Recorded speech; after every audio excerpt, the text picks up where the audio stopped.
So we are going to start by taking line up the back bodice pieces. So this is the back bodice center with the lace on top. And go ahead and put the back bodice sides next to it. And we are going to sew down the sides to connect the back bodice center to the back bodice sides.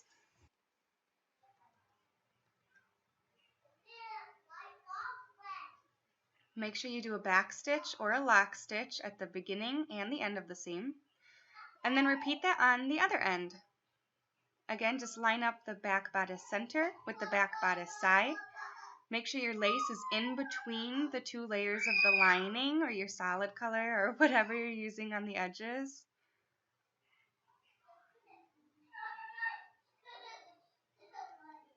Again, don't forget to lock stitch or back stitch here so that you don't have your seam come undone.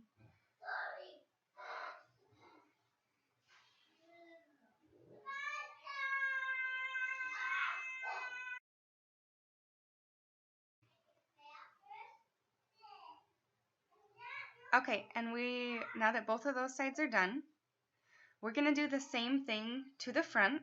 So take your bodice front center piece, put the lace on top of it, and I want the right side facing up. And then take your bodice front sides and line them up next to it.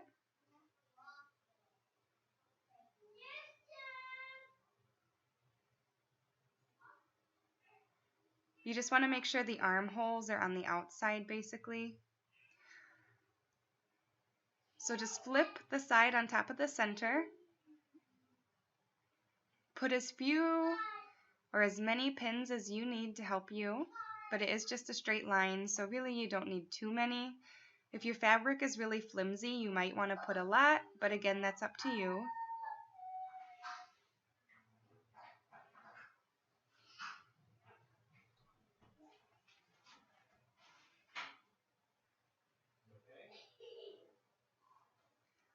Once you have that pin, just sew straight down those side seams.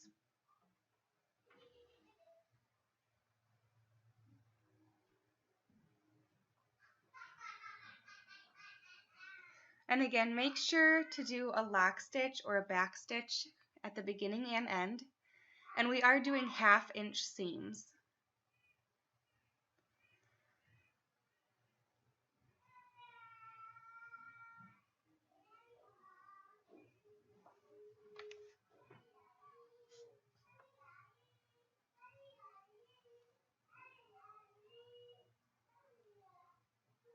Trim off your threads and do the same thing along the other side.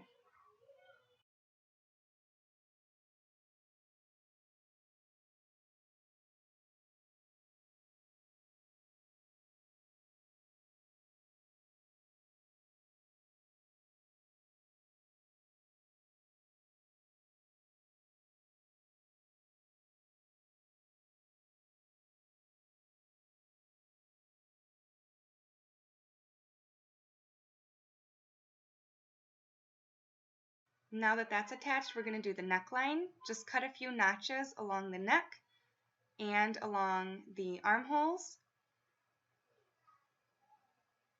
And you're going to fold that back about a 1/2 inch.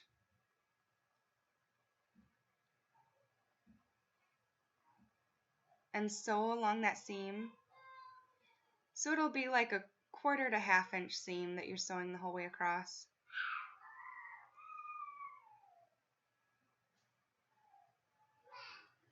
Do the same thing along the back. Sorry, on the front I was having a little bit of trouble with my machine. So again, fold it back about a 1/2 inch, and you want your notches that you cut to be about a 1/4 to a 1/2 inch long. And you're just going to fold them back about 1/2 inch and sew right along that line. And again, you're doing that for the neck hole and those armholes. And you can trim up the edges a little bit if that's going to help you to fold the sides over, because it does get very bulky. And that does depend on what fabric you chose as well, but it might help you to trim back some of the fabric to your seam.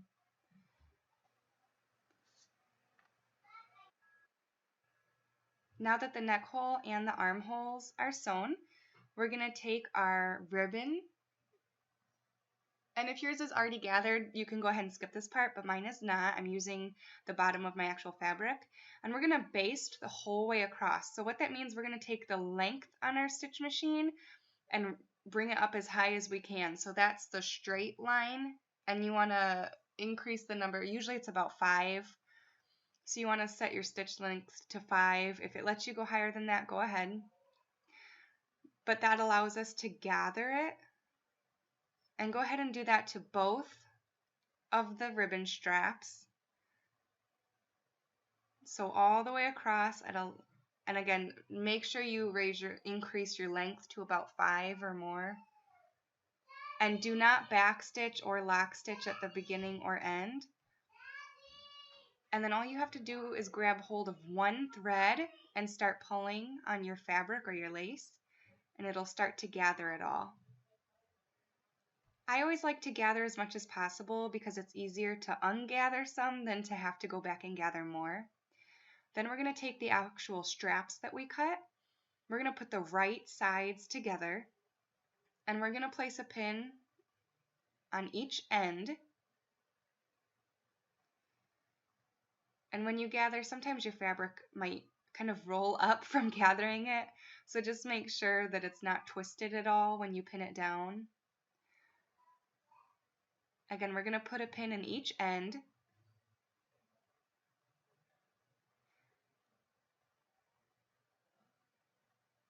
And then we can just sort of pull that to be the same length as the actual strap that we cut. And while you're pinning it, just kind of go over it and make sure the gathering is even across the whole strap.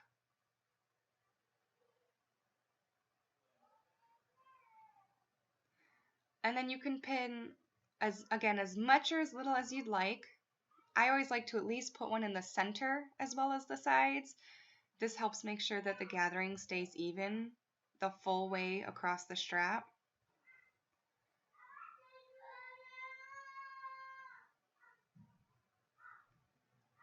And there you go. Once you have it pinned, you can just sew across the top of it. Make sure that you switch back to your regular stitch length, which is probably 2.5 on your machine. And then you also want to make sure your needle is on the other side of that basting stitch you just put in, because we don't want that to show on our final garment. You can pull that out, but sometimes it's kind of tricky to pull out after you've sewn it on. So I just recommend sewing on the left side of that basting stitch, just to make sure you don't see that in the end product. And then just go ahead and sew all the way down that sleeve. And you want to make sure to do this to both sleeves.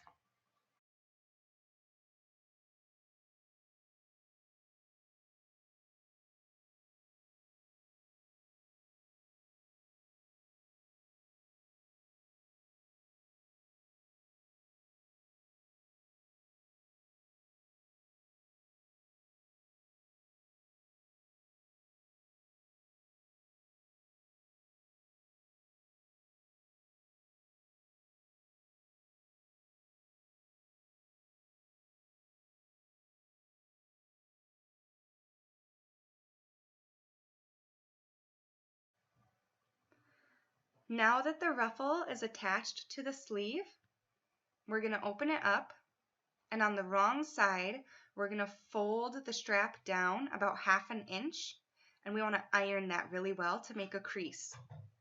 After you've ironed them both really well, so that that folds down on its own, we're just going to fold it down one more time to enclose all the ruffles and all the raw edge inside of the strap. And once again, you can pin this as many times or as few times as you'd like. And then you're just going to sew on top of that edge the whole way down so that all the raw edges are on the inside.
Now we're going to line it up with that center seam. And you can pin the whole way if you want. We want to make sure it lines up with the bottom of the bodice piece though. And we're going to sew on the edge that we haven't sewn that yet. So in the last step, we folded it over and sewed down. So there's a top stitch on our strap. So we're just going to basically top stitch the other side of the strap to attach it to the bodice. And we're going to go to the top of the bodice. Again, we're just going to follow that center seam the whole way up. And make sure you do like a lock stitch or a back stitch at the center or at the beginning and at the end of that seam.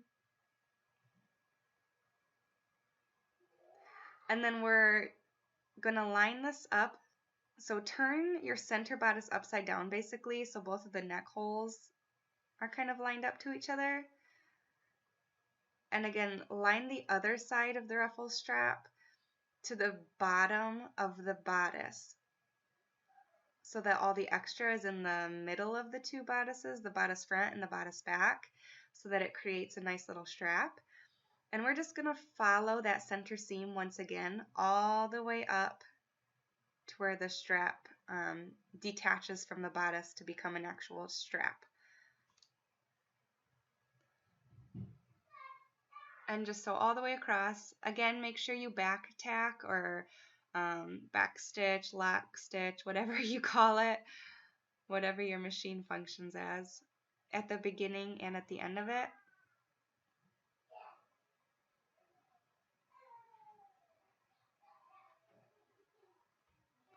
And then after you've done that to both sides, you can pull the back bodice down so that the right sides are together, and we're going to sew the side seams. Make sure that you line up the finished edge of the armhole that we already created. Since the bottom of the bodice is unfinished, we're not worried about if that lines up or not, but we did finish the armholes, so we really want to make sure that those line up when we sew that side seam. And go ahead and do that to both sides of the bodice, so that now the back of the bodice is connected to the front. And we have the top of the dress done. So now we're going to work on the skirt. What we're going to do is line up a corner of the lace on top of the underlining, and we're going to baste across the top of them. So this will help attach the two of them as well as allowing us to gather them. So again, to do a basting gathering stitch, whichever one you call it, make sure you open up your stitch length to 5. If your machine lets you go higher than that, go ahead. But increase your stitch length as much as your machine will let you.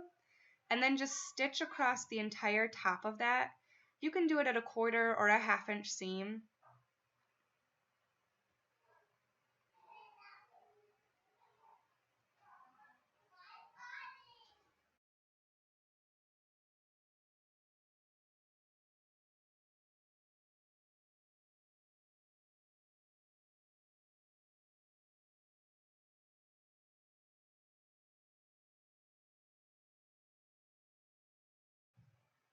And then just like we did with the lace on the sleeves, we're just going to grab one of the threads, so the bobbin thread or the upper thread, and just start pulling the fabric along the thread to make the fabric gather.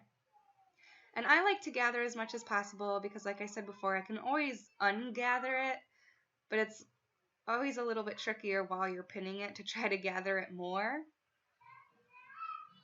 So just gather that as much as you can. Try to even it out a little bit across the whole thing. And then you want to put the right sides together with the skirt and the bodice so that we can attach them. I like to put a pin in the end, and then I also want to put a pin in those ruffle straps so that the lace outer part doesn't get turned in while I'm sewing it. Since it's kind of thick and the edge of it isn't sewn down, just put a pin there. And then one in the center, again right where that strap is, I'm going to lay it flat to the bodice and pin it, as well as on the other side. And you can put as many or as few pins as you need across the whole skirt and bodice attachment. Really, we're just trying to make sure that the gathering is even the whole way across the skirt, and we're going to sew that whole seam across. I switched to my serger for this part just because I was using really thick fabric. You do not have to serge this though.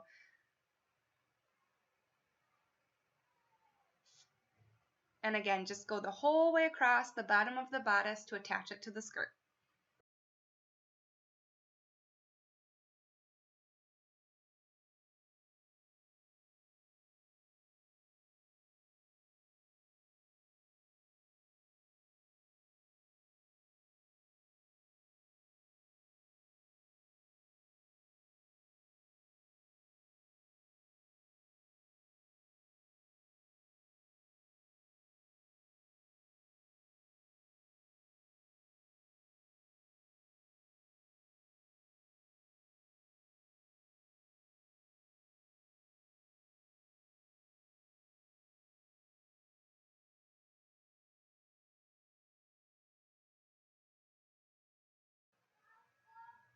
Now that the skirt is attached, we're going to hem the underlining, and go ahead and hem the lace too if yours doesn't have a finished edge. Mine did. But so on the inside of the lining, all we're going to do is fold it up about 1/2 inch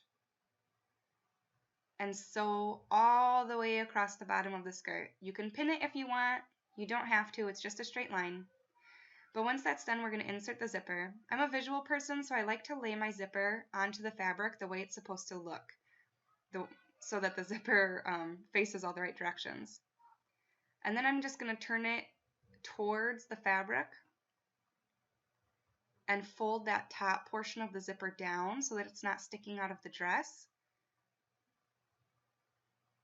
And we're just going to sew all the way down the zipper. Again, I switched over to my serger.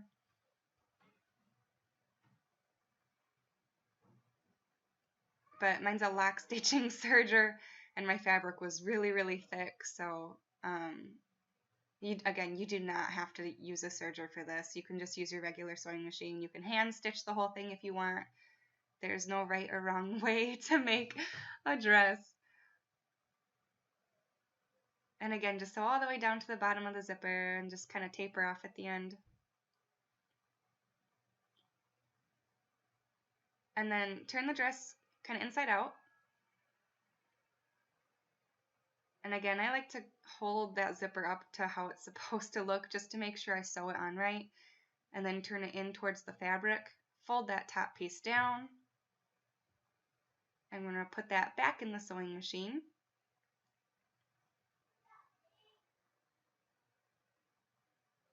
Sorry, I didn't realize my camera was off screen a little bit there. There we go. Okay, so that zipper's in, and again, we're just going to stitch the whole way down. When you get to the skirt, you can fold that seam down, you can fold that seam up, you can open the seam if you want. Either way is okay.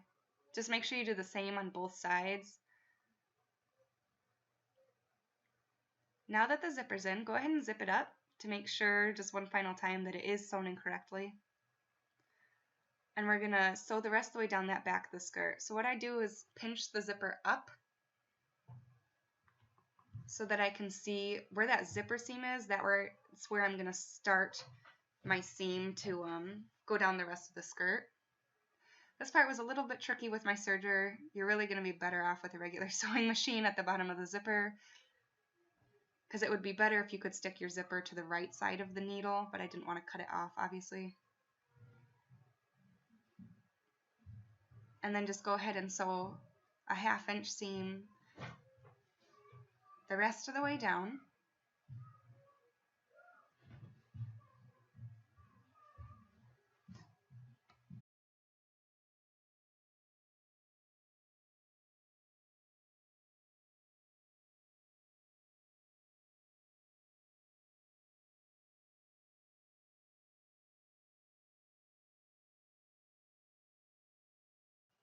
And there you have it. Your dress is done. Good job. I would love to see pictures how yours turned out. If you want to comment below. If you have any questions, feel free to comment or message me.